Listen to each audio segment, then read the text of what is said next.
All my life, I've been looking for an honestly haunted house. In the interests of psychic research, you must let me have it for a few weeks during my leave of absence. No one who rented Hill House ever stayed for more than a few days. The dead are not quiet in Hill House. I don't believe it. Dr. Markway is a trained anthropologist, a respected member of a university faculty. We should welcome such a man to investigate Hill House. Perhaps. As an old woman due shortly to enter the next world, I should like to know if there is one. I'm sure his report will give Hill House a clean bill of health. How will you go about conducting your investigations, Dr. Markway? Well, I shall occupy the house with a group of carefully selected assistants. Assistants? Oh, my dear Mrs. Sanderson, I am a scientist conducting an unusual experiment. A haunted house. Everyone laughs. So I must have specially qualified help to take notes and document any evidence of the supernatural I may find. Who are these assistants? Well, I haven't made my final choice yet, but they'll come from a list of names I've been assembling over several years. We don't want any publicity seekers. Oh, of course not. These people have only been selected after painstaking research. They've all been involved before, one way or another, with the abnormal. Hello, and welcome to Still Watching the Skies. It was a special Halloween episode. I'm Robert Reinecke. Ooh, I'm Nat Elmerel. And I'm Cody Lang. We got a special guest. I would say she's noted horror podcaster Angela Fabbrini from Cabin in the Woods. That sound about right? That's a fantastic intro. Thank you. Yeah. Hey, guys. Welcome back, Angela. Thank you so much. It's been too long since we've had you on. It has been a while. I was thinking about that as we were kind of getting ready to go here. It's been a while since I checked in with you guys. It's good to be here. Yeah, what the hell, Robert? Yeah, Robert. You know, you and Cody are allowed to invite guests on as well. I've had guests on. I brought Jim on here. I don't have any friends. Well, that explains it. But it's always fun to have you on, Angela. It's always here. I know you don't get the opportunity to podcast as much as you'd like to. I don't. We're in a bit of a hiatus right now with Matt, going to school and stuff. So it's cut into our my watching movies under duress and him podcasting about it. So. Do you ever get a chance to make Matt watch movies under duress? Well, we've had this conversation about sort of a quid pro quo.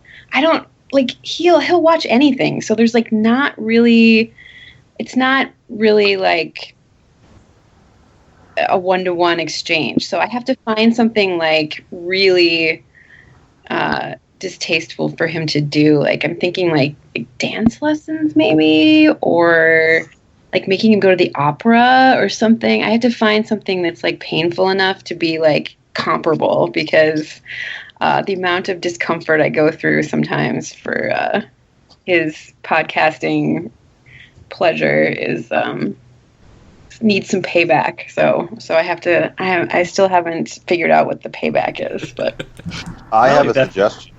Oh, really? Please. Yeah, I think you should make him watch Brian De Palma movies. Okay, that would be the one thing, but then I would have to also watch them. Yeah, I know. Yeah. I would say British drawing room dramas. Yeah, those are pretty painful, but you know what the secret is that he doesn't hate them as much as he claims he does. So. Ooh. Well, we are way to get in the spirit there, Cody. We are doing the Pride and Prejudice microcast to be released sometime probably next month. So I didn't know that. That's fantastic. I just saw Sense and Sensibility at the Guthrie here. So I will be tuning in for that, because that sounds interesting. Well, you should make Matt watch the miniseries then. That's a great idea. Yeah, and then you can have reflections, and both of you can do it, because it's Kurt, myself, and Laura Jane. Oh, that will be good. Yeah. Oh, we'll have to do that. So if it's up, just stop listening to this podcast and just start listening to that one. Kurt and Laura Jane on a podcast, that is fantastic. Has that happened before? Not that I know of. That is great. They have a great dynamic. I'm a big Laura Jane fan. I am too. I like Kurt, but Laura Jane's where it's at. Right? Team Laura Jane. I'm going to make t-shirts. Team LJ. I would say Merchant Ivory is the other one that you gotta subject Matt to. I'm making a list here. Merchant Ivory. So I think they did A Room with a View for one of the high and low brows. So, Remains of the Day, Howard's End. Let's see. What other Forrester novels are there? Or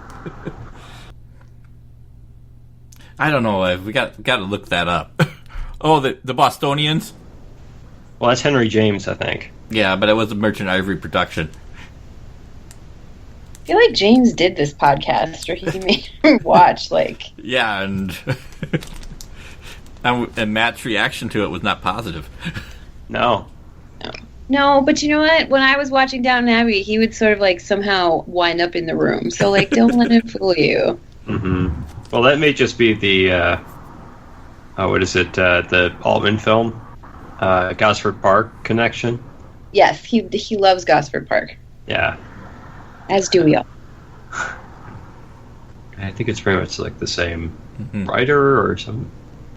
Yeah. Yeah, same screenwriter. Julian Fellows. Thank you.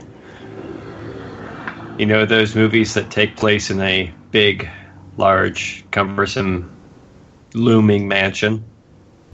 Well, I do.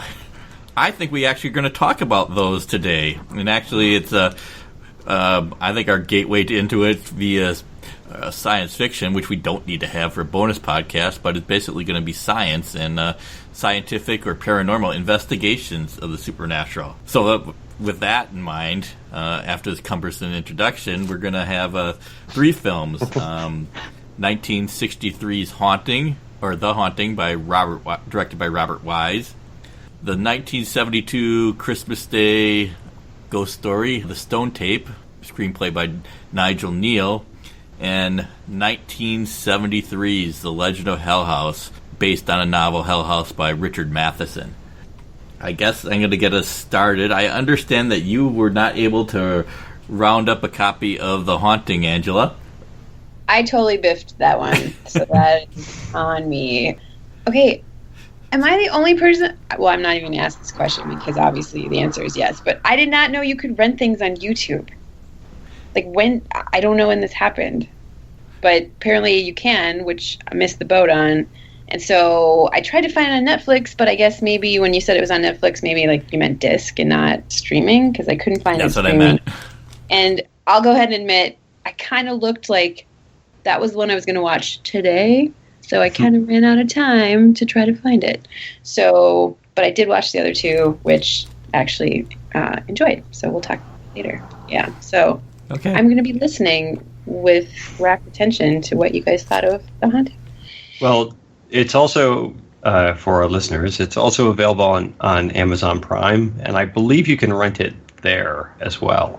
I looked on Prime, and all I could find is R.L. Stine's The Haunting, which I assumed was not the one we were talking about today. Now, I wish it were that. Yeah. So I did not find it on Prime. I'm surprised Matt doesn't own a copy.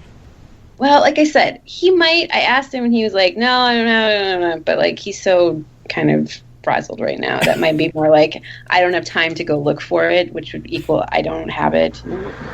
He may have thought you were talking about the remake. Yeah. You don't want to watch the remake. Which he probably has, and he's like, I don't want to tell her I have a copy. Yeah, how embarrassing would that be? Exactly. Well, why don't I give a description for The Haunting before we spoil the hell out of it? So I don't think we'll ruin it for you because so much of the film is about atmosphere, but we will be definitely giving away spoilers in this discussion.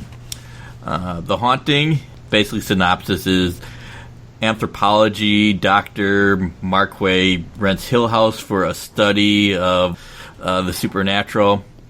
He invites lonely, underappreciated Eleanor Vance and confident Theodora to assist him. They are watched over by Luke Sanderson, who hopes to one day inherit Hill House. Things don't go as planned. I think that's pretty accurate. I think so. Okay. The Haunting is based on The Haunting of Hill House by Shirley Jackson, which was published in 1959. Stars Julie Harris as Eleanor, Claire Bloom as Theodora, Russ Tamblyn as Luke, Richard Johnson as Dr. John Markway, and Lois Maxwell as Grace Markway. Directed by Robert Wise. Screenplay is by Nelson Gidding. And cinematography is by Davis Bolton. Anybody want to jump in first on it?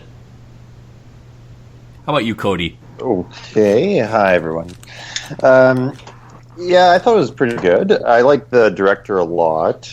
I would say it's the best film we watched out of the three by far.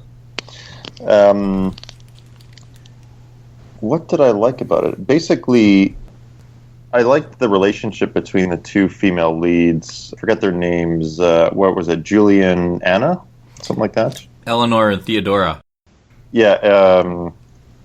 So it kind of reminded me a bit of Persona, a bit, how the brunette, who's Theodore, she was really like nagging and kind of nattering at the other one and constantly bugging her and making her, fly off the handle. I also liked how the movie connected the main characters, whose name is Ellen, her desire, like her romantic desire for the doctor, Dr. Martin, and her desire to stay in the house as well, too. And I'm not sure about this, but so all the voiceover, is that just her paranoid internal monologue, or is that a ghost talking to her? Or is that meant to be ambiguous? I assumed that it was her inner monologue. Okay, all right. It is her inner monologue. I understand that Nelson Gidding first approached the novel as he thought it wasn't a supernatural novel, but it was actually a novel about Eleanor being trapped in an insane asylum, and her inner monologue was how she was interpreting things. Then he talked to Shirley Jackson, and he said, no, it's really a supernatural novel. But you said it was a good idea, still. I would totally be down for that. It certainly would be an interesting way to remake it. Mm. Nat, do you want to pick it up here? Yeah, sure. I'm kind of in a similar boat, haunted house as Cody.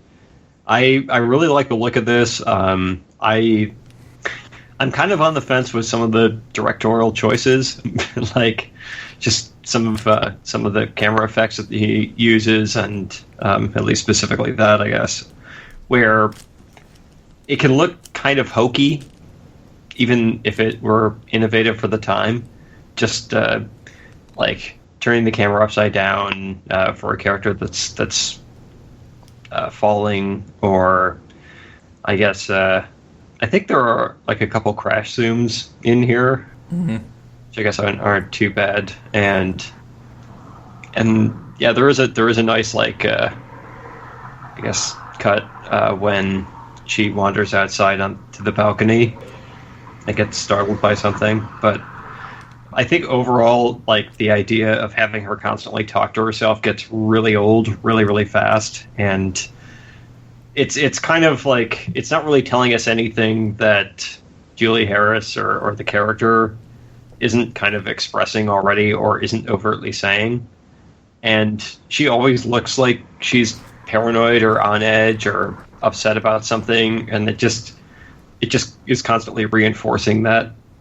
That said, though, I love the Russ Tamblyn character, Luke, who is just this cocky, like, drunkard wandering around and just making snappy comments everywhere and, like, literally ogling or hitting on all the women there. I saw this on Wikipedia, but I was able to pick it up, I think, a little bit before reading it, but the whole lesbian kind of undertones of Theodora and I think Eleanor even more is kind of an interesting angle for the time, and I understand that they probably were under heavy duress from the censors, but I think that would have been something that they should have explored a little bit more outside of just having one woman pester the other. But it is definitely coded there. Yeah, but I mean, I don't think there's really that much in the way of like what they do with it outside of having a lesbian character, and they can't really have Eleanor kind of directly address it, like if that's one of the things that's kind of driving her nuts or is just another complication in her already fragile psyche. Well, she's definitely very repressed. Yeah.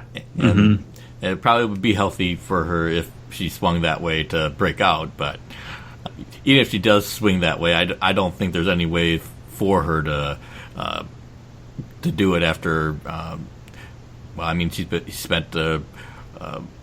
I think they say pretty much all of her life taking care of her elderly mother, and the pressure cooker of that and the lack of social skills. She doesn't know how to interact with anybody. I mean. She definitely has a thing for Dr. Markway, but I think she's definitely misinterpreting friendliness for romantic interest. Yeah, I think he's also kind of a sleazebag, though. Well, he certainly seems to take it very lightly, what he's getting these women into. Maybe that's just because he underestimates what he's up against, and he's just overconfident. But he certainly he ignores most of the warning signs that are there.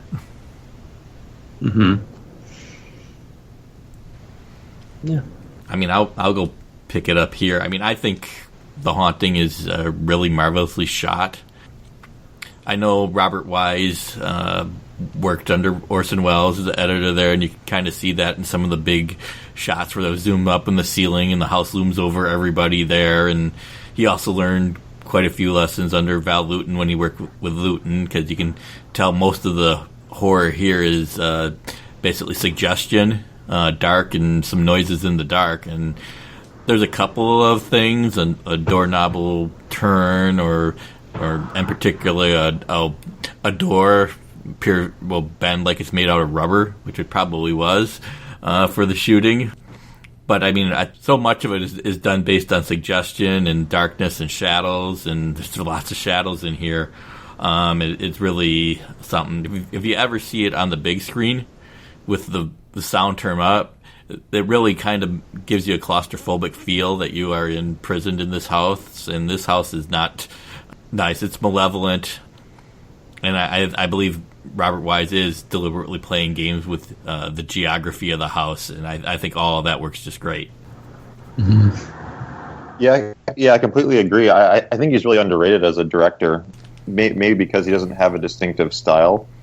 But if you look at his career, I believe he was making movies into the late 70s and started in the mid 40s, right? Yeah, at least through Star Trek: The Motion Picture. So he did that, and I'd recently watched the Andromeda Strain that he did, and that was great as well. And some of his noirs that he's done are really good, and this one is one of the better ones I've seen by him. He's also done like really big commercial releases like Sound of Music and West Side Story. But I think that these ones are, like the ones I mentioned, are the ones that are really interesting to watch, especially this one. I don't find the internal monologue that annoying. I'm not sure why I didn't, though. Like, I could see why someone would, because it does get repetitive. But to me, it just added to the overall sort of ambiguity between if there was something actually happening or if it was all in her head. And I think it kind of bluntly keeps pounding that ambiguity so that you don't forget about it. But I'm trying to think. Oh, the one thing I didn't really get was, why was that lady, the doctor's wife, like, why was she just running around the field after?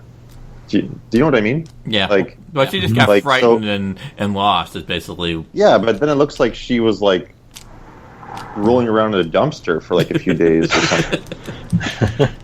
And then she's outside running on the grounds, and then the main character is driving, sees her, crashes her car, and dies. Spoiler alert. But that part seemed a little, and that's not really Robert Wise's fault, but that just seemed like a weird thing for that character to do. Not that you really get to know her motivations very well, or her as a character very well, because she comes in kind of late. Yeah, she's kind of the scold and the skeptic. I mean, they kind of set up earlier that if you're skeptical, you have no defenses against the house, because you'll just dismiss it until it's too late, which is actually a reversal of the book, because she's actually kind of like the biggest believer of them all when she comes in. That's why she wants to go right into the heart of the house right away in the book. But I guess it's kind of I think they made the change, basically to set up more change between her and Eleanor, who completely believes in everything. But yeah, I think they might have gone a little overboard there, but I have to say that when she pops up out of the attic, the trap door there, I think that is a very effective shot there. That comes out of nowhere. Yeah, and that makes sense. Like, she said she got lost in the house. I would have got lost in the house probably as well too. It doesn't really make a lot of sense that she would go over to the attic and try to figure out where she is from there. But whatever. But it makes way more sense than her just running around the courtyard in the forest. Yeah, except for maybe out of just blind panic, but yeah. But I mean, it is probably a little bit overdone. One of the things I do like is that they actually do insert a good bit of humor into the film, mostly via Russ Tamblyn. But who I agree is just great in here. He's always fun to see on screen here. But also that the characters will be able to laugh at themselves. I mean, after the first night in the mansion where Theodora and Eleanor hear all these noises, and the doctor and Luke come up to the door and say, "Nothing here, not even a scratch on the door." They kind of laugh that it's fine that the ghost didn't even leave a scratch on the woodwork. I find all of that kind of very humanizing. I think it's a very human reaction. I actually kind of like how they start making fun of the housekeeper's speech the second time she runs through it. Yeah. That seems like a postmodern awareness here, and I think it's really great. I think that also comes across as kind of human and an interesting touch. Certainly, I know I mentioned the cinematography before, but it's got to be one of the darkest films I've ever seen. But I think it works very well on how they stage it. And it's a great looking house. I guess they scouted out in England too. That's a real house. That's a real. It's like a hotel. On a set. Oh, really? Like the outside is the inside is all sets. But the outside is actual hotel somewhere in England. So this was made after the trial, right? It was made after Wells's The Trial. Yeah. Interesting. Okay. Probably saw some, he was probably inspired a bit by that film too. It could be. And I will say even though it didn't work, but yeah, I'm sure he watched it because I mean, yeah. I know they had a falling out after Magnificent Ambersons, after Wise cut the film to the studio directions. But I do think Wise certainly admired and followed Wells for the rest of his career. Yeah, that's true. I will say that I don't mind Eleanor's voiceover, Julie Harris's voiceover, that much. I think it's very literary, and I'm okay with that. And I think it also kind of sets up the final coda. I mean, I think Russ Tamblyn's lines would have been great at the end of the film, but I like how they have they continue the first person narration with Julie Harris just to round out the end of the film, and I think those are great lines that really bookend the film well. I like her exchange with Mr. Dudley when she first comes to the house, where she's just extremely, like, I don't know, pulling rank constantly and just abusing the staff and just all around extremely nasty, which is funny because she is coming from like a situation where she was in a servant position, and then she's out of it. She's just like going nuts making fun of it, and she's the one who makes fun of Mrs. Dudley too. Yeah, and I think they also kind of like chide her, Mrs. Dudley, like during breakfast. I think like the second day or something like that, where they eat late and then she comes in to clean and they're not finished, and she's like, "Well, I usually clean the dishes off at 10," and they snap at her. Yeah, bunch of assholes. Yeah. I mean, it definitely that. They draw some various parallels between Eleanor and the various Mrs. Cranes and the servant that did not look after Abigail Crane very well, and I think they managed to give Eleanor bits and pieces all over the place that kind of fit in with that, so it makes her really seem like she belongs in the house. Yeah, and when they're all looking at the statue in the conservatory and trying to guess which one is which, and in there, and they say Russ Tamblin's the dog. That's sweet. Russ Tamblin is the dog. Yeah. I like, too, that they, like, I think maybe the book a little bit more, but, you know, one of the inspirations is the Winchester house, or one of the inspirations for Hill House is, like, the Winchester house, and they kind of cite a little bit of that where they say it's like nothing is on right angles in the house, it's all skewed, and that's one of the reasons that the doors constantly are closing, and they do come up with a few rational explanations for some of the weird phenomena in the house. It doesn't quite get into the science, I guess, as much as the other two films we'll talk about, but I do like that there is still a little bit more of that science versus the fantastic, even though I don't think that takes as prominent a role as just the breakdown of Eleanor.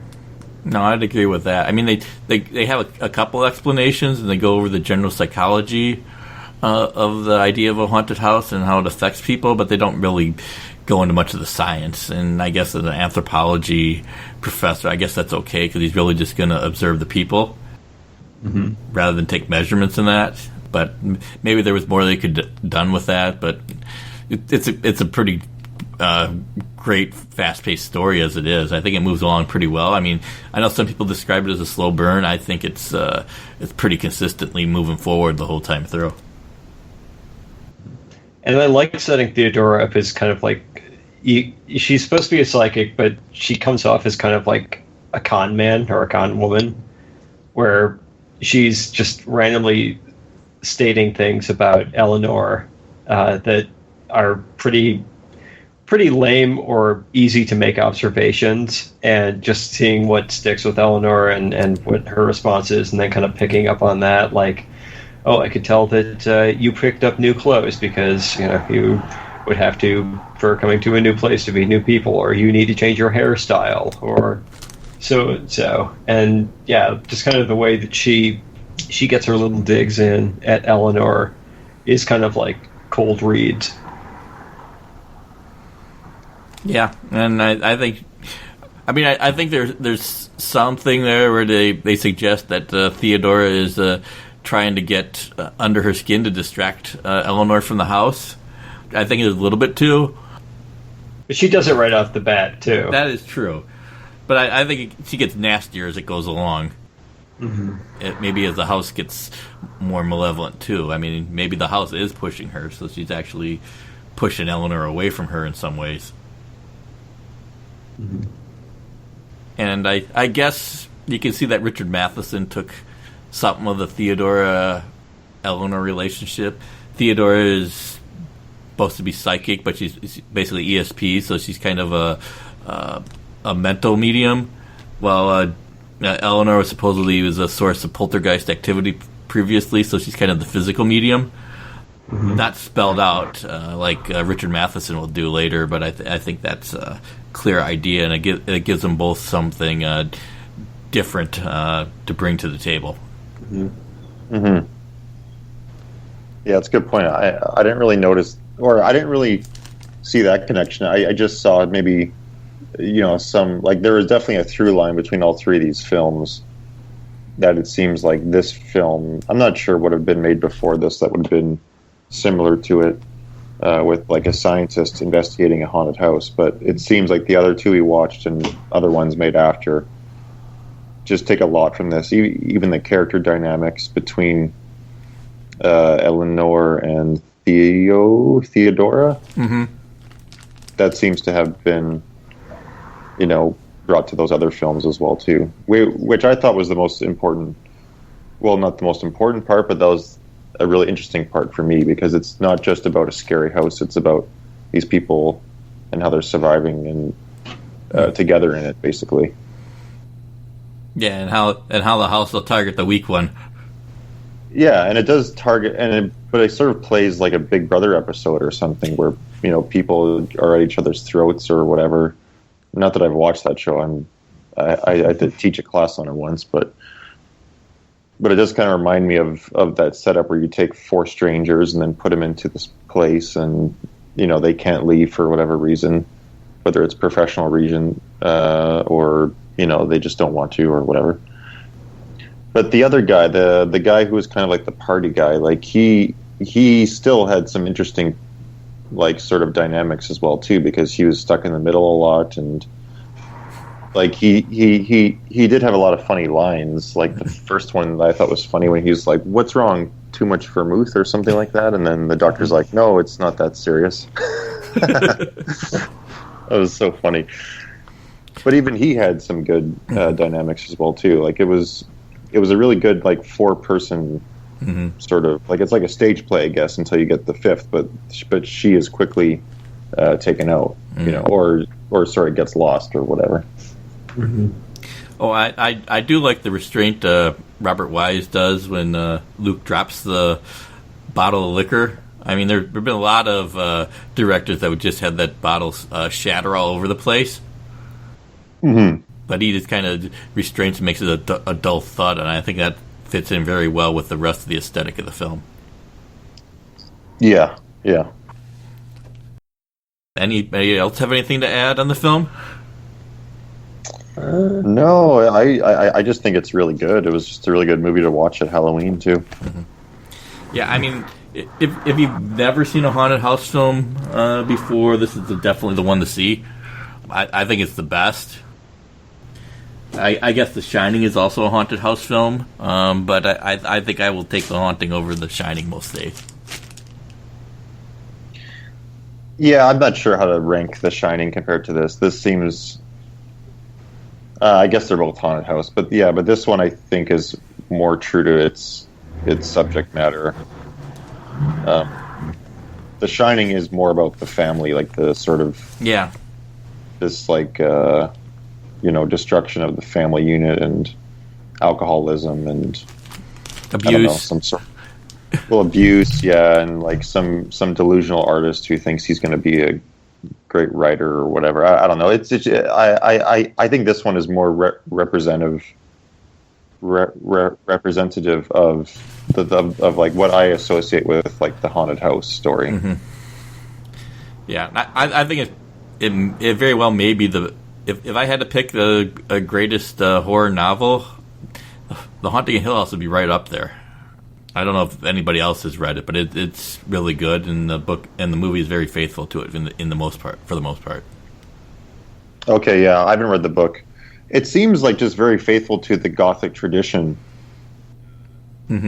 as well as the horror tradition for books. Like a lot of Gothic novels I've read, which aren't that many, but I've read the main ones just for school and everything, but they just seem to always play on the ambiguity between, like, if this is real or not, and or if this is like, if these things are in the person's head or if they're actually happening.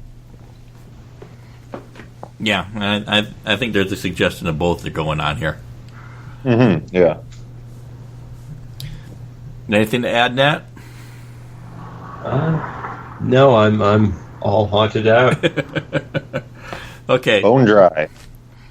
Then we're going to skip ahead about 9 years to the BBC, where they do a special Christmas ghost story in the tradition of M.R. James, or they used to do that regularly back in the 70s. This one is an original story, The Stone Tape, by Nigel Neal.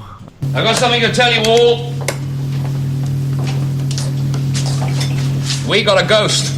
Oh, I'm glad to hear that, Peter. Every home should have one. Every station home. Had me worried, this lack of class. Not a chance. Spoke to them yourself? Yes, I did. Push it any further, there'll be a general walkout. That's it then. What's this about, Peter? Well, you did say ghost. Oh, silly word. Don't be put off by it. Call it a phenomenon if you like. Anyway, it's real. He's got possession of the computer storage room, and it stopped all work there. The men won't go back. They were going on about something in the canteen. Yes, I thought it was the muck. Yeah, I wondered. Well, whatever it is, I've heard it. Collie's heard it. And Jill's seen it. Jill? Is that what got you? Yes. What did you see? A woman. Oh, come off No, it. really. No, she's not kidding. None of us are. Hey, let's go in there. Hey, why not? I'm not scared. Just hold my hand, All right, thanks for the enthusiasm, because I intend to use it. What do you mean, Peter? They once had a go at it with bell, book, and candle. Well, we're rather better equipped. I'm going to chuck the lot at it. Do you mean go after it with electronics and then... Find out exactly what makes it... Well, it doesn't tick. It patters its feet and screeches. Everything we get, Jill's going to program in the computer. Analyze a spook, Well, eh? let's say it's a mass of data, waiting for a correct interpretation. No one's ever managed it before. I think we might. Basically, a group of scientists for an electronics company holds up in an old house in England to try to develop a new recording method in an effort to jump ahead of the Japanese, who are looking to dominate the electronics field. Pretty soon, Jill, played by Jane Asher, discovers that the place is haunted, and she's just particularly sensitive to it.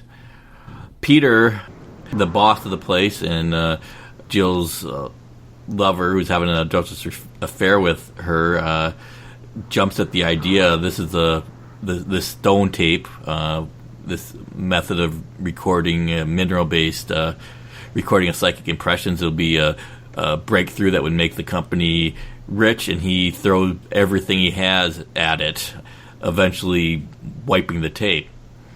But he uncovers something primal that starts targeting Jill. Why don't you start on this, Nat? I think you had something to say about it.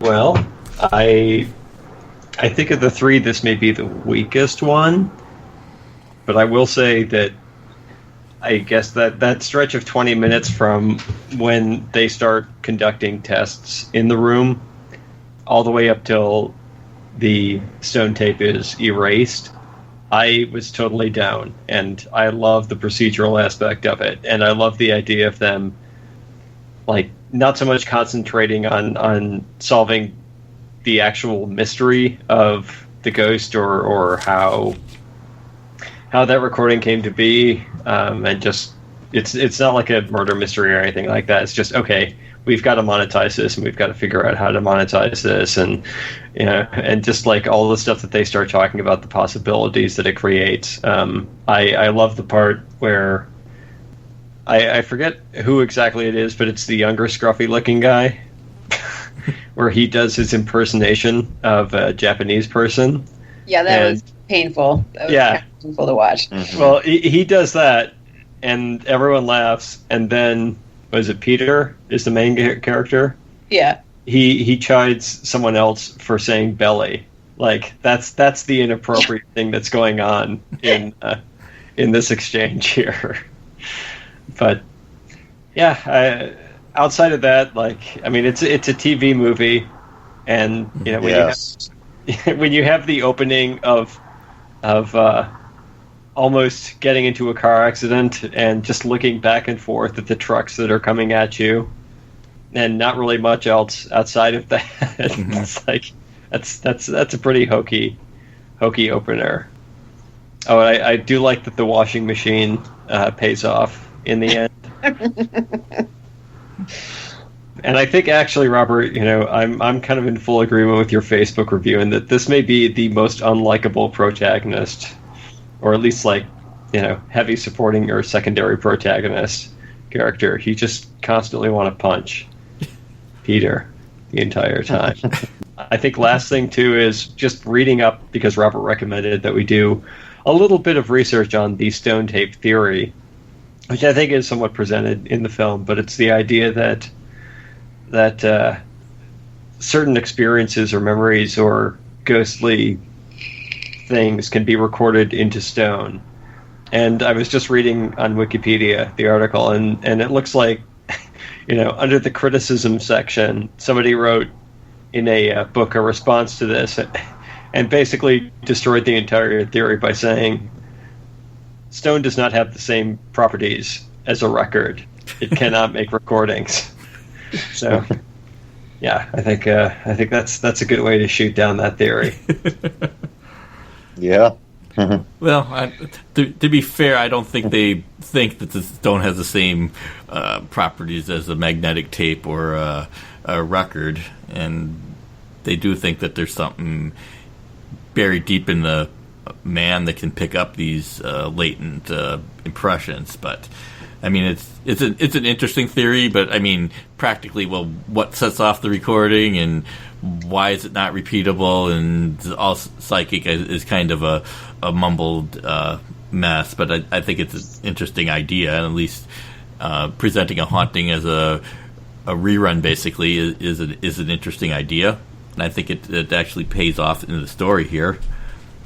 I didn't go over the cast, but I mean, it's basically just Peter Brock is played by Michael Bryant, and Jill is played by Jane Asher, who still is active as an actress, but I think one of her first appearances was the little girl in the Quatermass Experiment. Oh. Then she was the lead girl in Mask of the Red Death. With her red hair, she has a very striking appearance in there. I would say that the main problem, other than the basic cheapness of the BBC production, although I think they do a nice job with the crane shots to make the characters look small in comparison to the overwhelming architecture of the place, is Peter himself is just... I really want to smack that guy. Yeah. He's shrill, he's smug. He's such a knob. Yeah, he kind of evokes like an Elon Musk or like, sort of like the modern day Silicon Titans who have these, they're like, they have these projects that are like kind of their legacy projects that they're desperate to sort of see done. He actually reminded me a lot of David Brent. Yeah. Like, not just in look, but just in that kind of like casually dismissive and condescending attitude to everything. Yeah, but not in a funny way, though. Yeah. Not in a way that you laugh. It's like, God, this is annoying to watch. Yeah, exactly. If like all the humor and comedy were taken out of David Brent, this is basically who he would be. Yeah. Mm-hmm. Yeah, I think this is actually part of the point, though, is that he's an unlikable character that gets his comeuppance and then has to live with the ramifications and repetition of his failure over and over again, as long as he's in this place or with this company. Because I guess short of him quitting or being fired, he's gonna be stuck there for a while, and it certainly appears that he knows by the end of the film just what exactly he did wrong. But he's so much of a prick that it's impossible to feel any sympathy for him at any point. Yeah. I mean, he's having an affair, and he's simultaneously talking to his wife on the phone with the girlfriend in the room, and seems to be completely oblivious to that. He's completely oblivious to everybody around him as far as their feelings, and then, so much so it's hard to see what Jill gets out of him. Certainly it's not emotional support, but maybe she sees him as strong, where she sees herself as weak, and that's what she sees out of it. But it's borderline abusive. Well, yeah, I mean, the Jill character is problematic. Mm-hmm. I mean, like, somebody already alluded to, like, the opening scene where she gets into, like, kind of a car accident, and then she's just completely, like, beside herself for basically the entire movie. And he sort of insinuates that she's an alcoholic. He's like, he says she has a blackout or something. I don't know. I wasn't sure what they were talking about, but she's just sort of, I mean, I guess she's supposed to be fragile, and we're supposed to wonder if, like, maybe she's, hallucinating or something. I don't know, but she's just rattled the entire time. And I don't know. It just doesn't, I don't think she earns it. Like, we're supposed to be really concerned for her, but she just seems like she is in that state immediately. And I just feel like, I don't know, that part didn't work for me. Not to mention the poor girl gets like a boob honk at some party at some point too. I mean, like, oh yeah, oh yeah. It was basically like my nightmare of like what I imagine it was like being a professional woman, like in the time period, and like that scene just pretty much encapsulates like everything I think that it would be. It was like a sub horror genre, like in the middle of the movie. Yeah. I mean, she's the only woman in the place, and she's certainly not treated very well. I mean, well, there's Peter Brock's secretary. Well, okay, she's not treated very well either. No, yeah. Well, maybe she likes that kind of thing, Robert. Yeah, the film is all gender politics. Let's get to the root of it, though, which is the stone tape. Mm-hmm. And the... Well, and the ghost would be a woman, too. Right, yes. Well, the first one. Yeah. Like the first layer of ghost, so to speak. The side one of the ghost. Side two is the B side and the A side, yeah. But then Jill becomes the new layer or whatever it is, right? Right, so then is it that we're hearing the future instead of the past? I mean... No, I think it's just like that. The presence she encounters at the end is like the original presence, which is etched more strongly into... Now, don't quote me on stone theory physics. But I think like that's the one that kind of has led other people to die or freak out around it. And so all the other recordings since then are like lesser or less strong recordings of people being harassed by that original recording. Yeah. So I think that the first ghost they see, I think, like is... Did they say it's like from the turn of the century or something like that? Or even earlier? I don't remember. It's because about there's like 90 years, I believe they say, so, but sometime in the 1800s. Yeah. Because there's like 2 exorcisms we find out. So there was like one in the 1800s and then one a little bit later, they said. No, about like in the 1700s.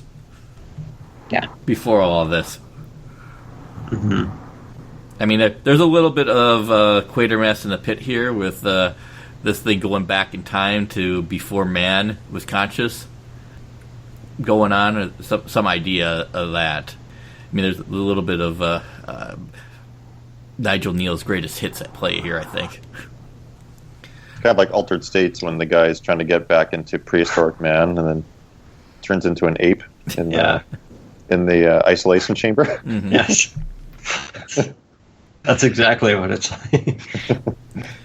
And I would say that Nigel Neal is certainly being critical of the results oriented. We got to find what it is now without being methodical of that of corporate science. Certainly, what they throw at it is a style of science where you're looking for instant results rather than trying to understand what's going on there and peel it back slowly. So I think that's part of it. But I kind of like... I agree with that. I kind of like the procedural elements of that. When they throw the sound recordings, the vibrations, the video, the temperature readings. I think all of that seems like they at least are trying to cover all their bases, and I like that. Mm-hmm. And I love that they test like how effective the phenomena or how people perceive the phenomena, like if they're standing in a certain place and they hear it at this many decibels as opposed to somebody else who's maybe standing closer to the source, but they don't, it's a little bit more faint with them, and just like really going into all the particular variables to account for in some kind of experience like that is, I really do like how they break that down. And how they figure out that, okay, this one guy, he hasn't sensed anything, so he's our control. He's our control group when we do these. And, like screaming and like just how like the screams just come out of nowhere, and then they do a nice little zoom in on some piece of equipment. But yeah, something with knobs and lights. Yeah, exactly. But it is interesting that this is basically a decade after The Haunting, or not even quite a decade after The Haunting, and there's quite a bit of change in the scientific method and the equipment going on here for investigating a haunted house, and I think it's interesting. I think it's probably a nice concrete bit of showing how the space race affected technology across the world. Mm-hmm. Yeah. But I think it's also notable that the technology is only useful to an extent there, and I think that's something that carries through with technology in the haunted house and the supernatural. Mm-hmm. I think it'll reach a point of peak technology effectiveness in the 1980s with Ghostbusters, and then I think it kind of falls away from there. And I would suggest it also, when we're looking at in the 21st century, these things kind of impact our own kind of mixed feelings about technology and how effective it can be. Yeah, that's true. I sort of saw like this one and the next one we had to watch as being kind of like anticipating some of the ideas in Prince of Darkness by Carpenter, right? Yeah, I would definitely agree with that. Do you guys see some of that? Like the not so much like the endings or anything, or well, I guess kind of the ending too, but just like especially this one, like it reminded me of like in Prince of Darkness, they have like all these rooms and like the basement set up with all this equipment, and no one in that movie is really that likable either. Mm-hmm. Just like this one, I guess. I don't know. And like, although I don't remember the science too well in Prince of Darkness, I think it has to do with like, I can't remember, but it has to do with like a big like cylinder or something, right? Yes. Yeah, and that's cylinder of primordial evil, I believe. Yeah, so it has to. Yeah, so it's a bit more like every family should have one. Supernatural, and this is trying to ground it in whatever the stone tape theory would be. Mm-hmm. Yeah, I completely agree with you on right down to the lead actress in both of those fallen victim to the primordial evil, basically at the end. Mm-hmm. I think there's also quite a bit of Quatermass in the pit in Prince of Darkness as well. But I think there's a reason that John Carpenter used the Quatermass pen name for that film. Right. Yeah.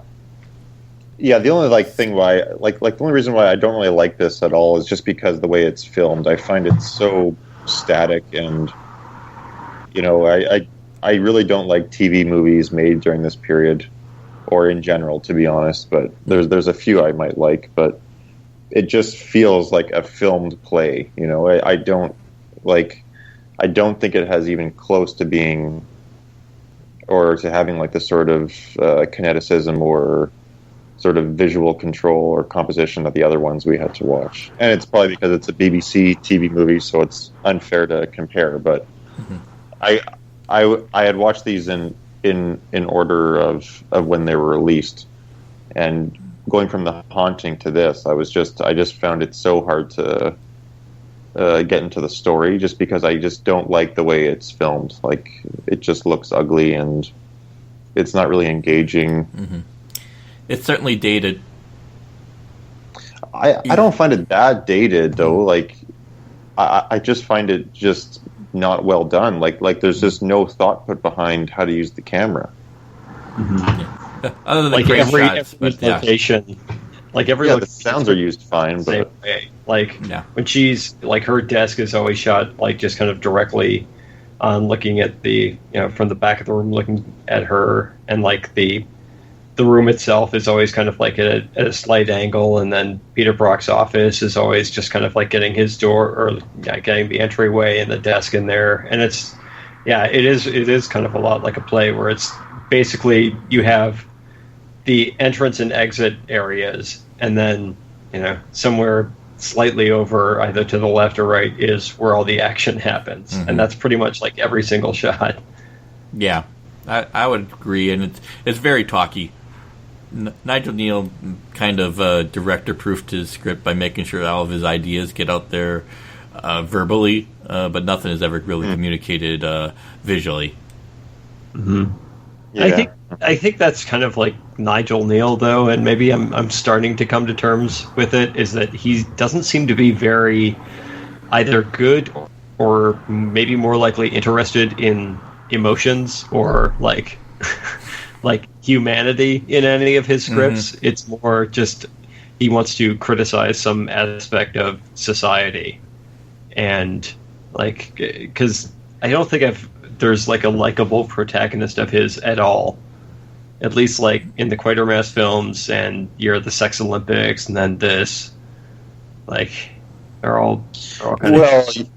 Yeah, I just think of the difference that in the Quatermass films you actually are interested in the characters. Like they might be, quite rude or annoying, but this one, the only character I could really get interested in was the female lead. Mm-hmm. And I think that's by design as well. And in like the Quatermass films, you may not think Quatermass is like the nicest person, but he's still an interesting character to watch. But even still, like they're kind of one note though. Like Jill is very, very one note, and Peter's very, very one note. I think even Quatermass is very, very one note. Mm-hmm. And maybe in different contexts or with different stories, I guess the interest in those characters can change or not. Mm-hmm. But again, I think Neil he doesn't really seem that interested in saying anything kind of beyond like a specific subsection of society at that time that he wants to criticize. I think it might also be on the director here too, because you have some room to round off the interpretations of Jill and Peter. I mean, Jill could be more confident in certain scenes. Doesn't have to look perpetually on the edge of nervous breakdown in every scene. She could show some confidence that she's getting a handle on the theory that she's looking into, but never does. She just looks, I think I might break down, or I think I might break down now. Even Peter, he could have been presented with some charm. I mean, he makes some jokes in that. I mean, I don't think they're very funny, but he could have come across in certain scenes as a visionary leader, but he just kind of comes across as an arrogant jerk all the time, and I think that's something to do with direction there. I want to learn more about the guy who invented the washing machine. I will say I did appreciate the kind of the fuzzy phantasmagoria they came up with at the climax of the Stone tape. I thought it worked well with what they were able to do with television at the time, and I think the fuzziness actually kind of helps it stay kind of timeless. It doesn't look like a Doctor Who monster in a suit there. It looks like something kind of weird and fantastic, and I think that works very well. I had no problem with the finale special effects as well. I thought it was one of the better scenes in the film. I think the film drags a lot too. I think a lot of scenes feel repetitive, and that's kind of where it loses me. I agree.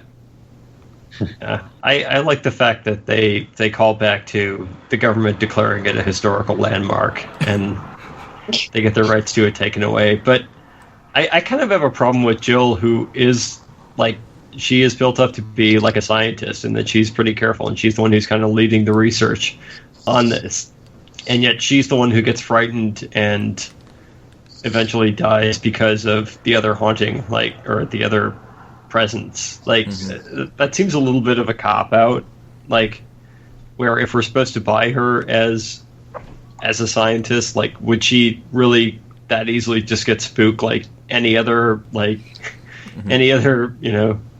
damsel in distress of this time? I do think it's kind of the point of all of these films, though, that even the scientists who think themselves as logical and immune are not immune. Well, then it should happen to Peter, then. Well, yeah.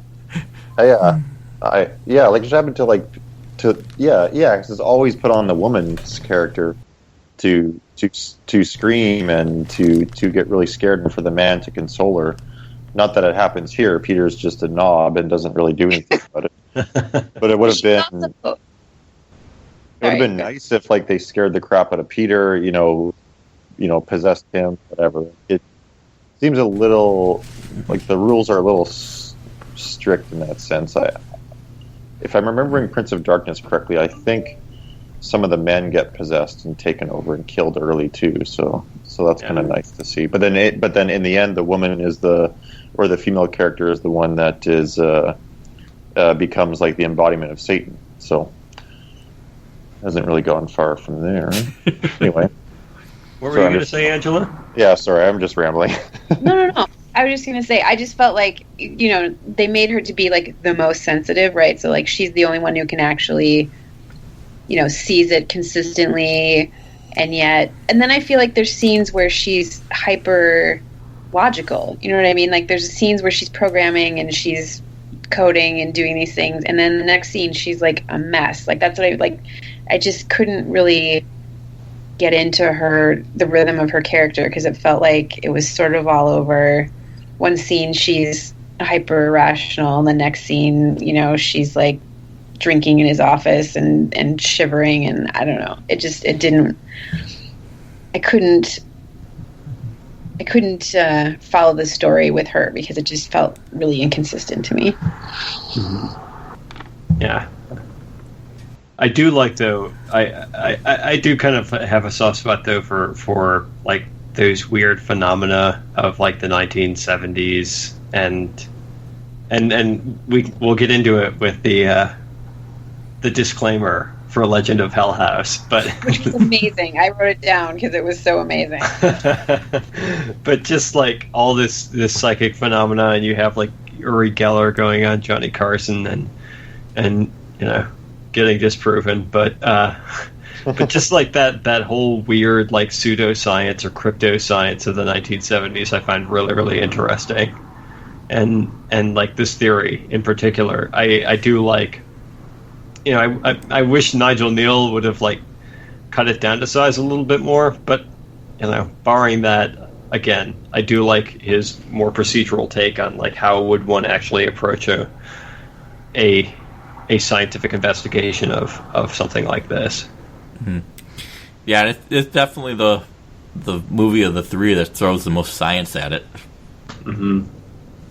And which is oddly the best part of the movie too. Yeah. Well, it's also the part that makes it stands out the best too, because it's not going to compete with in production values or what you can do with the camera in the other films. Mm-hmm. Mm-hmm. Yeah. Well, anything more on the Stone tape? Besides Prince of Darkness, I guess you can see that it's an obvious influence on the Doctor Who episode Hyde, which they originally were going to have be a Quatermass episode, but the Neal estate didn't want Quatermass in it. Of course they didn't. All right. Okay. Moving right along. Right along to 1973's The Legend of Hell House, based on Hell House by Richard Matheson. What's it going to do, Lionel? Well, you've heard me talk about the power in this house. It's a real power, Anne. A field of immeasurable energy. Energy that can be reversed, and that's exactly what I'm going to do. By this time tomorrow, Hell House will be drained, de-energized. You'll see.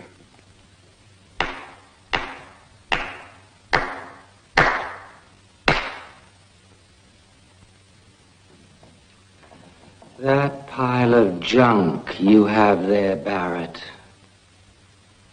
it isn't going to do a thing. Get her out of here. Get out yourself. You haven't got a chance. Have you? Yes. Yes, I know the score. You do not fight this house. Look, Hell House doesn't mind a guest or two. What it doesn't like is people who attack it. Belasco doesn't like it. His people, they don't like it, and they will fight back, and they will kill you. So you listen to me. You just leave that damn machine alone, and you spend the rest of the week resting, doing nothing. When somebody comes, you tell old Deutsch anything he wants to hear and bank the money. If you try anything else, you will be a dead man with a dead wife at your side. Short synopsis. A physicist, a mental medium, a physical medium, and the physicist's wives are recruited by an old millionaire to spend several days in Belasco House, the Mount Everest of haunted houses, to prove life after death. Things go awry.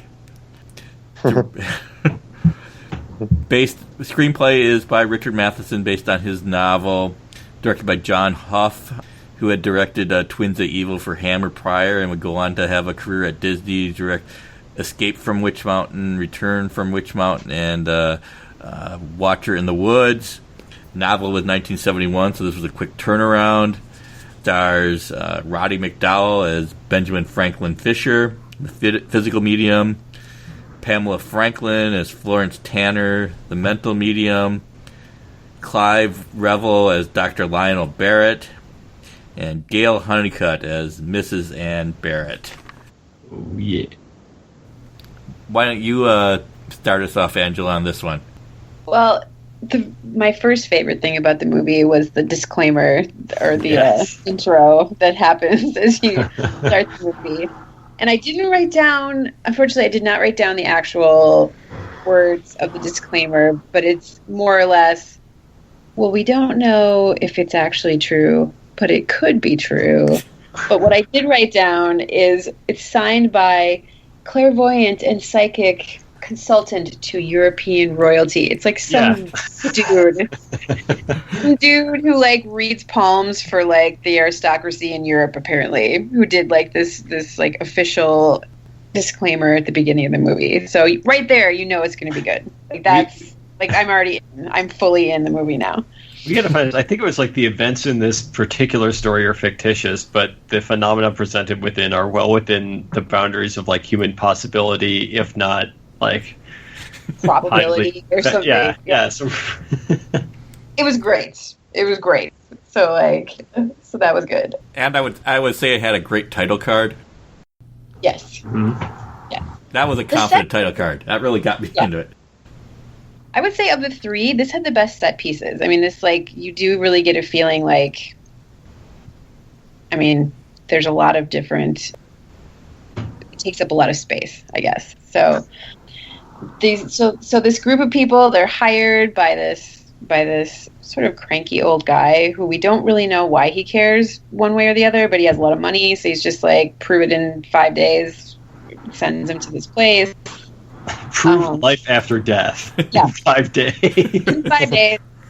He's just like, make it happen. And so they're like, okay. He's the Prometheus founder or funder. Basically. Yeah. I mean, I don't know. So they lock themselves in this house. One of the gentlemen, he's a physical medium. And he's the only survivor from the last expedition into the house. So this house has been presumably sealed up since then. Scary things ensue from there. I don't know. I was really kind of into this movie. I mean, there was a lot going on. There was some ghost sex going on, which was intriguing. And I don't want to. I'll let you guys jump in before we get to the ending. But the ending, I loved that they ended on like a very scientific explanation of why things turned out the way they did. Like that was really ridiculous. I know, but like it was such a bow to be tied. You know what I mean? Like, like at the end of it, it really was a scientific explanation as to why this didn't work out the way we thought it would. Like I just thought it was great. So. Anyway. There's like 5 revelations at the end of this that just come out of nowhere that they like just invent to explain away everything. Yeah, in like a 2-minute period. Like the two people left standing are like, oh, this happened because of this, and this is why that, and then the title and you know title credits run, and you're like, okay, all right, well I feel good. I think, one other big thing to mention with this is that, like, you not only have your great title cards, you not only have title cards for the day of the week. Yeah. But also the particular time of day, which is weird because, if you have a day of the week and you have like that time limit, then it's like, okay, so we're on to Wednesday now. Okay, so we still have to go through Thursday and Friday, and maybe they'll have an epilogue on Saturday or something like that. But including time into this as well, it's like I don't understand the point of this now because. Do we really need to know that something is happening like 15 minutes later? Like they're doing an establishing shot to show that time has passed, in addition to like literally telling us that time has passed. I kind of look at the timestamp as a promise of something's going to happen in this scene. Yeah, and that's kind of what it becomes too. Almost like a pseudo documentary, right? Like they're marking the time. But we're cutting out all the boring stuff that you don't need to. We're just going right to the good stuff. But that's such a weird way of presenting it, though, because it's like, okay, because they do it for every single, well, maybe not every single shot, but every scene they introduce the timestamp in that. So then you have to expect something to happen with every single scene, and in which case it's like, okay, now.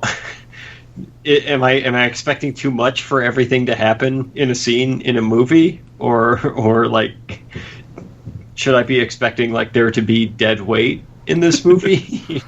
And then not only that, but it's like, okay, so then the writer just like, or Matheson has to like forego any moments of like character development or quiet moments between the characters, like conferring that like every scene now has to end on some sort of like ghost punchline. Which I would say it did. I mean, honestly, there's not a lot of... I mean, it just kind of goes plot point to plot point to plot point to plot point. Yeah. It's just such a weird device to use. Yeah. It's kind of a non-device device. Mm-hmm. What did you think, Robert? I thought it was a tremendous amount of fun. I really enjoyed the film. I don't think it is... the character study that The Haunting is in part at all. I agree that it's very light on character, but it is. We're going to have a haunted house film. We're going to throw everything we have in the kitchen sink included into this film, and there's a trope that they don't touch on. I don't know, but we have creepy animals, a weird cat, sex. Sex with a goat or a ghost. I was like, I missed the goat. I don't know, maybe. Well, we got ectoplasm. We have possession. Roddy McDowell did say bestiality occurred here, so for all we know, that goes. That's hilarious. For all we know, it's possible. Yeah, we have sleepwalking. We have things rattling around and flying across. I believe a chandelier falls at one point. Couple chandeliers fall. Yeah, there's more than one. Prosthetic legs. Yeah, prosthetic legs. Creepy guys living in the wall. I mean, it's got everything. It really does. Cameo by Michael Goff. Mm-hmm. Strange cameo. Not only that, but this gets started. Like I like this movie quite a bit too, and I thought it was a lot of fun as well. There are really weird moments. But, I love Roddy McDowell so much I will follow him to the ends of the earth, no matter what he's doing. But this movie also gets started so quickly, too. Like, it's boom, okay, find out if there's life after death. And then it's like the montage. It's almost a montage. It's not quite a montage, but it's basically the same time as a montage of getting everyone together and getting them to the house. It's like in the first 5 minutes. They've already gone through the premise, explained the backstory of the other, all four people, and then put like the house into context, and that there have been prior investigations in the house 20 years earlier. One thing that also does seem strange is like their job is to prove that there's life after death. Like they prove that in the first by 10:53 Monday night. Like right. Well, that ectoplasm like reaching around, doing things. Yeah, I mean, like they have all this data. Like they could have, but that becomes secondary outcome, right? Right, like they become obsessed with like purging the house.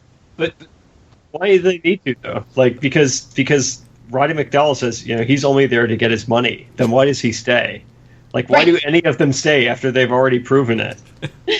Well, they're on a mission. I think that it comes down to the physicist theory, which is that not that there's any consciousness behind this haunting, but it's just latent energy that's exerting itself.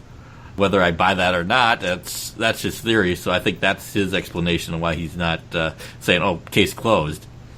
And Roddy McDowell, I think, makes a good point. He just shuts himself down and there to collect the money, and he says at one point that Hell House doesn't mind guests; it just minds people poking at it. Mm-hmm.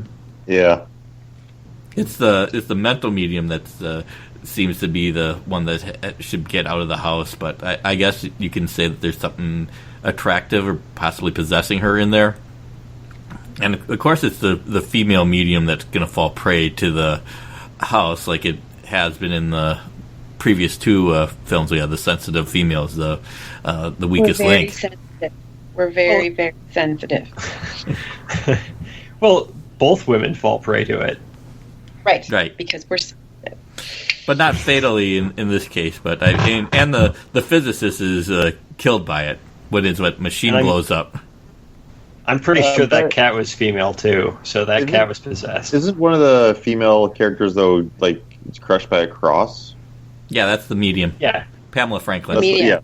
Yeah. Okay. What did they do? Like they just left her in there. Like they just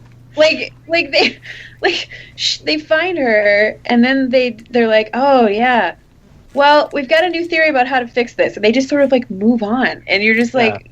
So you're just gonna leave her there? Okay, that's a bummer. That's one of the things I liked about the movie, though, is it just kept moving forward quite a bit. Like even though it's good, quick, I kind of liked that, and it was, every scene was different, and it was just a lot of, it was a lot of fun watching the whole thing. Mm-hmm. And I really like. I like the use of color in this, like in just how so much of it is shot and how it gives like the creepiness to like specific rooms with their own unique colors. Like the psychic's room is all in these weird creepy reds, and then there's like I think the other bedroom is like green, and then the hallway is kind of like muted color, and then they have the kind of rainbow stained glass in the chapel. And the artwork is very prominent in the film too. Like there's a lot of sculpture. There's that bust that everybody keeps fondling when they're possessed.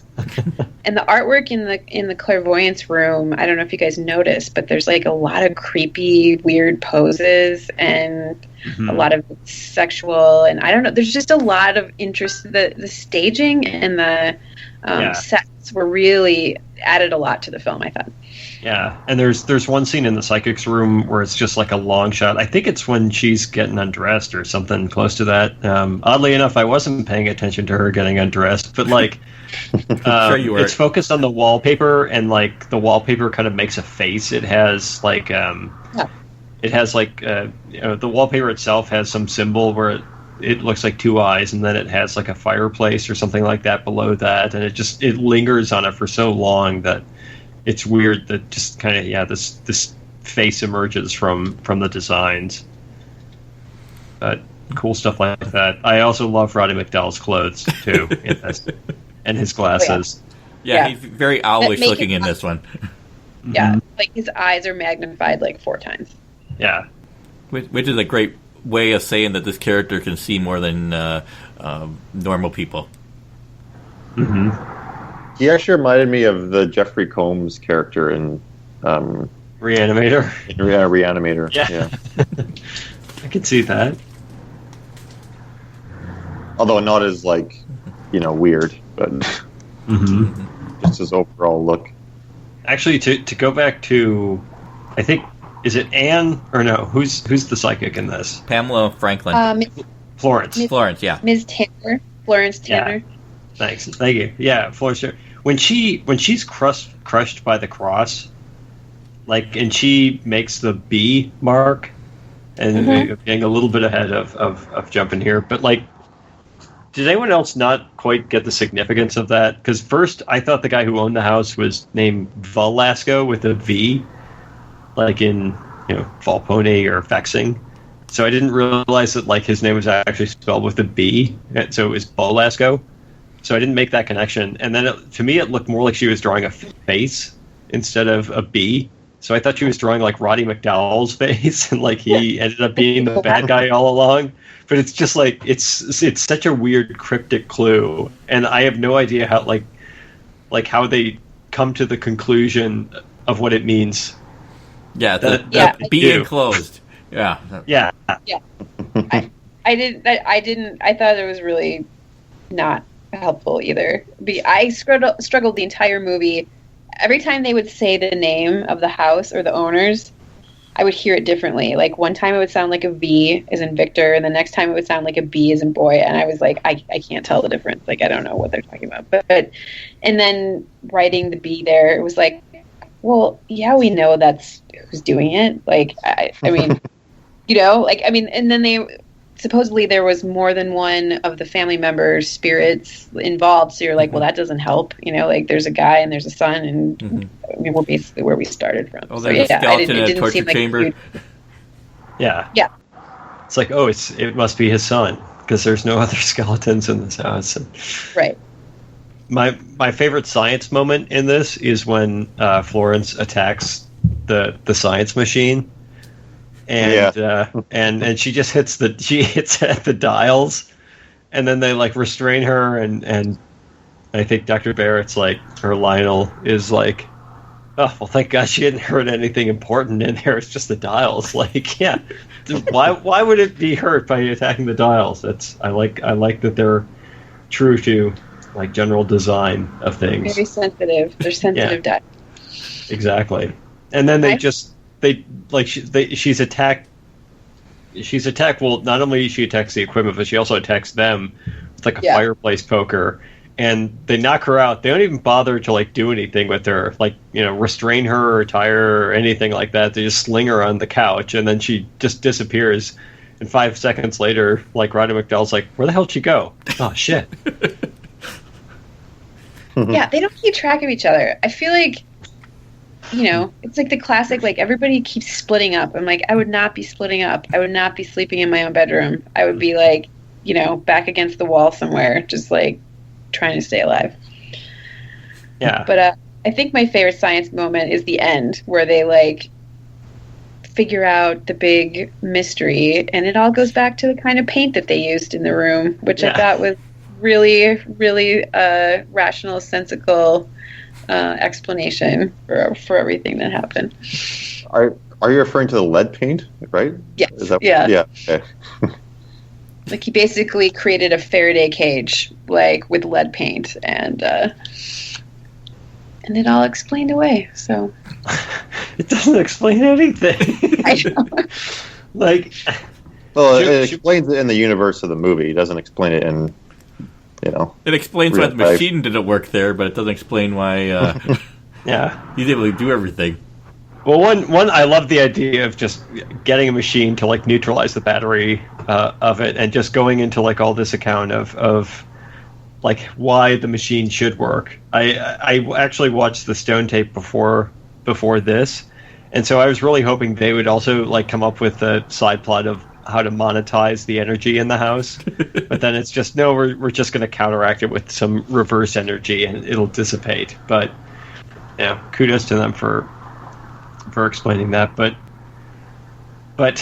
like just that idea is so bizarre, though I like the fact that it worked. But then the final confrontation, like they give maybe 2 lines of dialogue talking about Belasco and that he was a very tall man, and like the conclusions that Roddy McDowall jumps to in regard to this, like, oh, he must have been a cripple, and and there's the fake leg. Oh, yeah. Well, just like when he's shouting insults at him, like you're crippled and you're small, and like that's the stuff that defeats the ghost. It's like schoolyard taunts, and the fact that his one weakness is being taunted about his height. Like, he hurt his feelings really bad. Yeah, and I don't understand what the significance is, or like they treat like the revelation, quote unquote revelation, that it's just been one ghost haunting the house is like this like huge deal, and that everything has changed now because we've been going about this by thinking there are multiple ghosts, but there's only really one ghost. Like, does that even matter? Because their approach of like exorcising the house is with this giant battery, and that's the thing that apparently works. So whether or not you have multiple ghosts or one ghost doesn't seem to matter much, because you've already figured out how to neutralize the house. And there's like nothing in terms of what other means that they used, like that Florence is using, outside of just like trying to connect with Daniel. But that's not the revelation. The revelation is that there's one ghost haunting the house, not that Daniel's a bad guy. Like, right. I mean, it's implied in that, but it's silly. But I still enjoy it. Yeah, I think some of the revelations probably work better in book form, where you actually build them up and layer them through. But this movie is pretty much concerned with let's get to the next set piece. Yep, is pretty much it. I think all the set pieces are pretty fun, and I liked all the Dutch angles and distorting lenses and the upward angles they would choose to make the house loom over everybody. So I thought all of that was great fun, but it's certainly not a very deep film.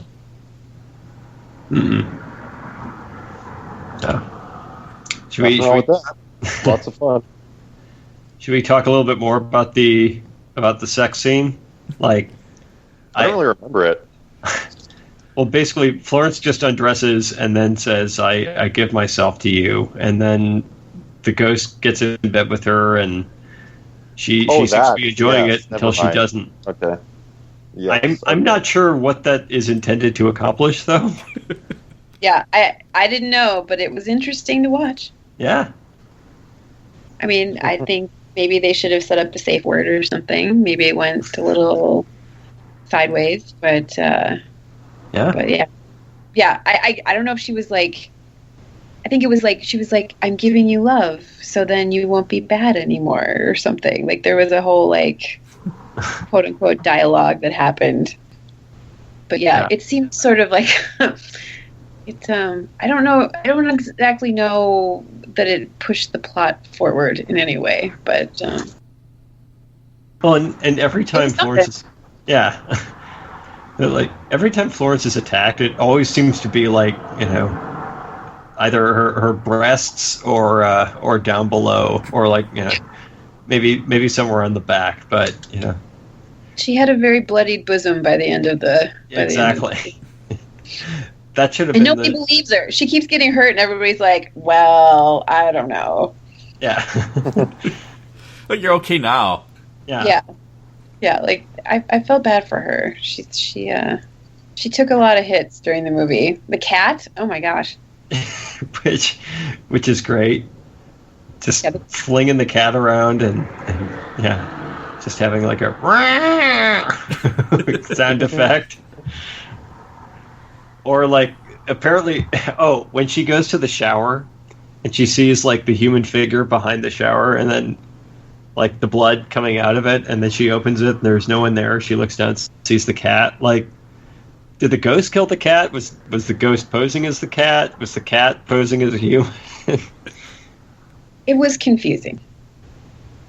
Yeah, I didn't really think about that. I just thought it was surprising, Yeah. And the blood was really red, too, which I liked. Yeah. And I couldn't tell if there was guts hanging out of the cat's mouth or not, but if that was so, that's cool, too. I think there were. Mm-hmm. It is a fun film, though. Yeah, I mean, it's clearly a knockoff of Hill House, but I think this is the commercial, let's just have fun with it, knockoff of Hill House. I'm A-okay with that. Mm-hmm. It was fun. The sexier, more violent, cattier version of sleepwalking version. Yes. Like, why was the wife there? Like, she just wanted to hang out? Like, who goes to hang out? Actually, yeah, that didn't make sense. Yeah. Like, if Matt's job was, like, exercising haunted houses, I would be like, I would do a week from today. Yeah, just make sure your will's up to date when you get that $100,000, honey. Seriously. like, she's just like, no, I just want to come hang out with you. And she doesn't move the plot. Like, she doesn't really have a function in the story either. No, she's could. meant to like cause some distress between the two males, like where she hits on the guy when she's possessed. I think she doesn't get mad at the guy; he gets mad at her, which is even. Yeah, I know it's idiotic. I agree, but that's kind of like it seems like why she's there is to create cause problems. But other than that, like she doesn't, I don't know. Like that was a character. Maybe in the book she has a larger role in the story, but in the movie it just seems like you could have not had her in the story and it wouldn't have changed much. You could have hit the same points. I get the sense too that like the first time she's possessed, and then the second time she's a little bit possessed, but not quite as much possessed, but still kind of looking for a good time. And who wouldn't look for a good time with Roddy McDowell? Right, in a house full of violent spirits and a crazy cat and. Well, it's so weird that like two major plot points around the female characters are like repressed sexual like desire, and then the males seem completely asexual. Yeah.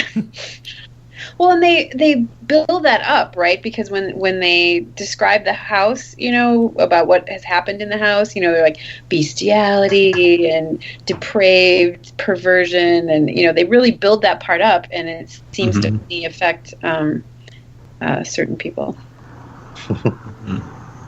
Yeah, and I mean, I think when you look through all three of them, though, there are certain running themes. I think you can say that the lead scientists in all of them have a great degree of hubris. Some of them are less a-holes than other of them, but I think hubris is one of the running themes through all three of these films. Yeah, you knew, like, when he was like, well, I'm going to go back in the house and check my data because I forgot to do that. You're like, oh, he's, that's it. This is happening now. Well, it's also like the scientists generally tend to be men, and then the women tend to be like have some extrasensory ability, so they're kind of more in tune with like the supernatural phenomena, and I think that tends to be like fairly par for the course, and that's what the X-Files does a nice little reversal on, for that matter. But yeah, and trying to think of other common themes. Well, there's houses in all three of them. Yep, they were all filmed in England. They're all filmed in England, even though I think two of them are supposed to take place in the U.S. Yeah, both Hell House and Hill House are supposed to take place, I think, in Maine. Mm-hmm. Really? Well, Hell House, they that. changed the setting to England in The Legend of Hell House, but the novel, the Blasco House, is in Maine. And Hill House is definitely in Maine in The Haunting, because Eleanor sets off from Boston. There are common themes we want to identify? No, let's rank them. All right. Anything else about Legend of Hill House? Hell House? These, outside of like how frustrating it is keeping these goddamn names together, I want to see The Haunting, which is based on The Legend of Hill House, but not The Legend of Hell House, and not The Haunting that was the remake, but the original Haunting based on The Haunting of Hill House, and not The House on Haunted Hill, mind you, either. Or The Haunting by R.L. Stine. Exactly. Which we should have watched for this. Well, I just think it goes to just how famous Shirley Jackson's novel is. That everybody wants to do a variation on it. Mm-hmm. Ranking them. Why don't you go first, Angela? Well, of the two that I watched, I would definitely put The Legend of Hell House at the top of the list. It was fun. It was fun to look at. It was visually interesting. And the Stone tapes, Not a bad film. Not a great one in my book. Definitely second. Cody? Haunting number 1, Legend of Hell House number 2, Stone Tapes number 3. I'll go. Leave you to clean up here, Nat. I'll go The Haunting number 1, Legend of Hell House number 2, and The Stone Tape number 3.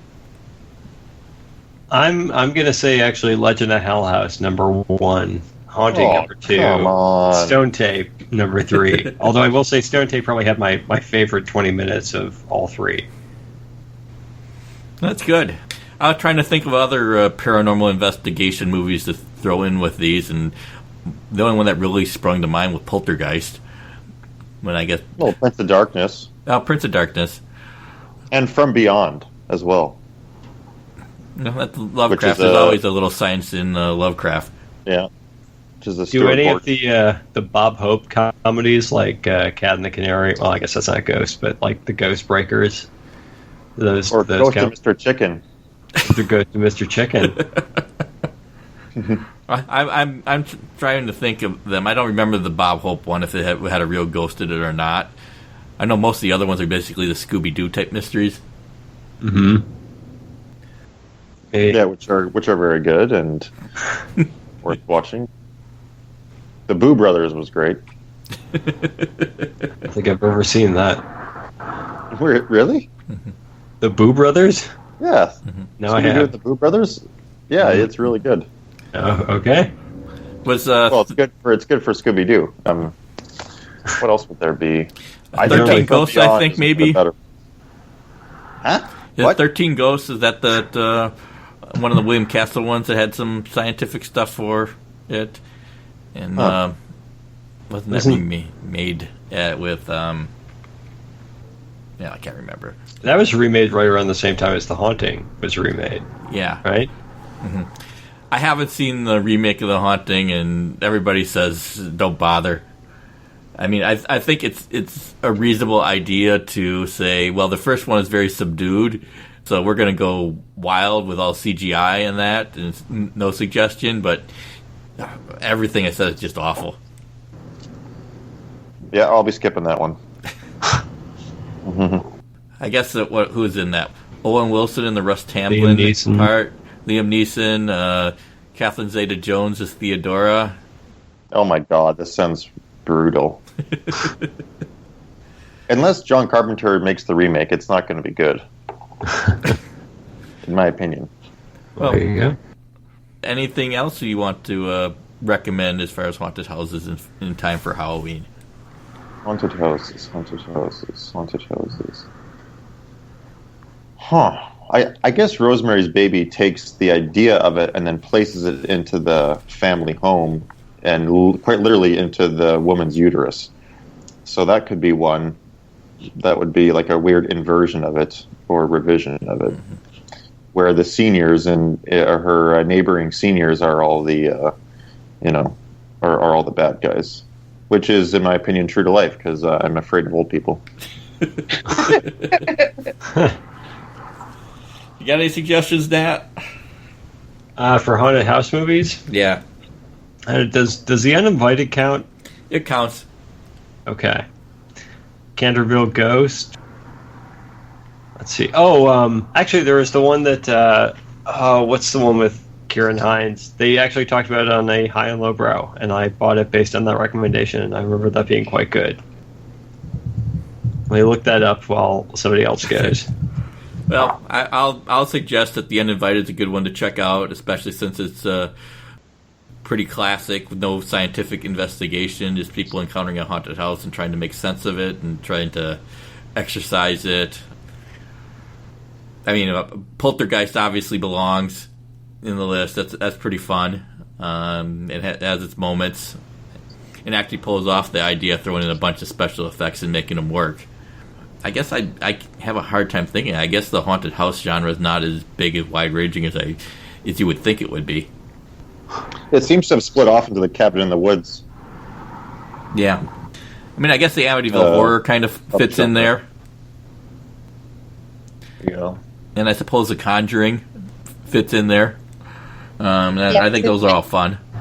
Yeah, I was going to mention The Conjuring.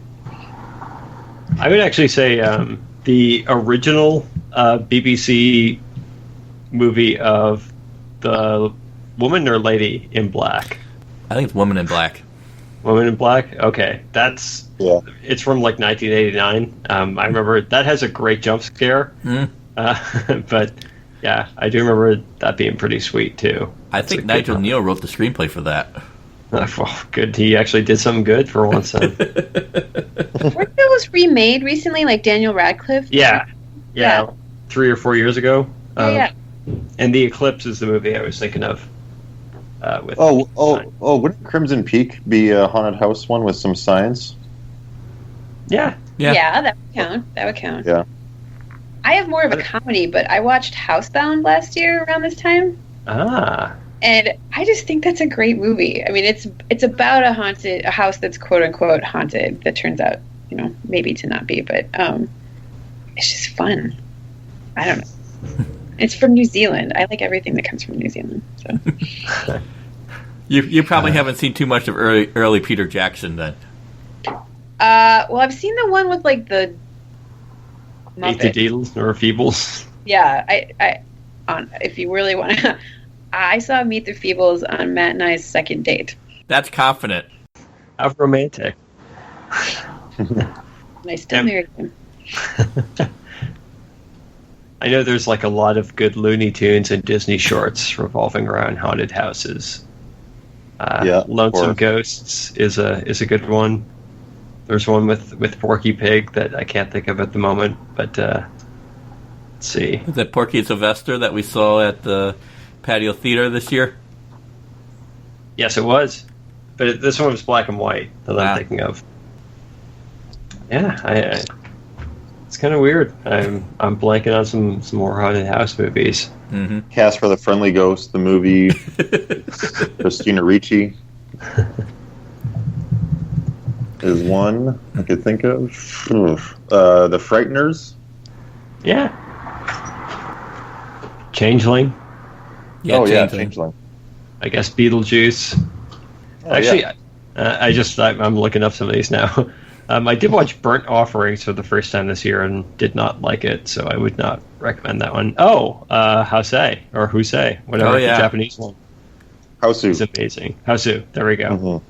Innkeepers, I like. Oh yeah, that's a famous one. Yeah. I don't know if Old Dark House qualifies, but I love that. Buster Keaton, The Haunted House, and never seen The Sentinel, so I can't endorse that. But yeah, so now I got a good watch list for Halloween. Yeah, somebody can put together a good Halloween party based on this. Yeah. You use the wilder ones later. Exactly. Then we'll actually do like House. Yes. Not Hausu, but House, the American like 80s one. The American television series about the doctor. Yes, exactly. Well, I think that's going to about wrap it up. I think we're obligated to mention Fright Night for more Roddy McDowell. Oh yeah. So I hope everybody has a happy Halloween. Thank you, Angela, for coming on. Thank you, Angela. Thanks for having me. Angela. Okay. Good to talk to you and guys. Happy Halloween to all our listeners. Bye. Don't get caught by the ghoulies.